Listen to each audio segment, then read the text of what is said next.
कोकणातील प्रत्येक घडामोडींचे लाईव्ह अपडेट पाहण्यासाठी आताच कोकण कटा न्यूजच्या सर्व सोशल मीडियाच्या प्लॅटफॉर्मला लाईक, फॉलो आणि सबस्क्राईब करा।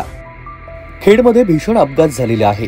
मुंबई गोवा राष्ट्रीय महामार्गावरती खेड तालुक्यातील भरणे गोवळवाडी येथे एक खासगी बस आणि 2 दुचाकी अशा 3 वाहनांचा अपघात झाला। हा अपघात रविवारी दुपारी 12 वाजण्याच्या सुमारास झाला आणि या अपघातात 1 जण ठार तर 3 जण जखमी झालेले आहेत।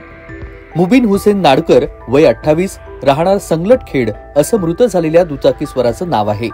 तर रवींद्र सुतार, सांची सुतार आणि राहुल सुतार अशी जखमींची नावं आहेत। याबाबतची माहिती अशी आहे की रविवारी दुपारी 12 वाजण्याच्या सुमारास खेडवरून एक खासगी आराम बस मुंबईच्या दिशेने जात होती। याचवेळी मुंबईच्या दिशेने जात असलेल्या दुचाकीला या बसची जोराची धडक बसली। ही धडक बसल्यानंतर पहिल्या दुचाकीची पुढे चाललेल्या दुसऱ्या दुचाकीला धडक बसली आणि हा अपघात झालाय। दरम्यान झालेल्या या अपघातात पहिल्या दुचाकीचा चालक मुबीन हुसेन नाडकर याचा जागीच मृत्यू झालेला असून त्याला खासगी रुग्णवाहिकेतून रुग्णालयामध्ये नेण्यात आलेलं होतं। तर दुसऱ्या दुचाकीवरती बसलेले रवींद्र सुरेश सुतार वय 33, सांची रवींद्र सुतार वय 7 वर्ष आणि राहुल संतोष सुतार सर्व राहणार कळंबणी हे 3 जखमी झाले आहेत। या भीषण अपघातामध्ये स्कूटीवरील मुबीन नाडकर याचा जागीच मृत्यू झालाय। अपघाताची माहिती मिळताच पोलीस घटनास्थळी दाखल झाले। त्यांनी बस चालकाला ताब्यात घेतलेला आहे। त्याच्यावर गुन्हा दाखल करण्याची प्रक्रिया सुरू होती। अखेर गुन्हा दाखल झालाय।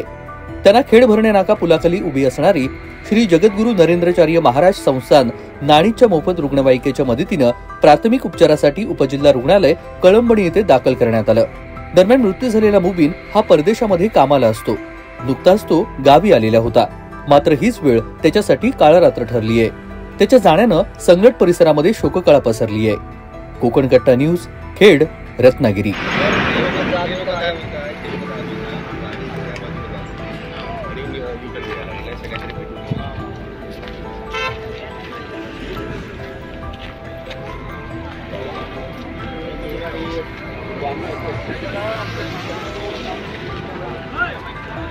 जरा या बाजूला हो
आपण दाबला आणि काल द्या ते आपल्या घरांची नाही ना, आपल्या घरांची नाही ना, मोठूची नाही, ते मुबीनची मला पण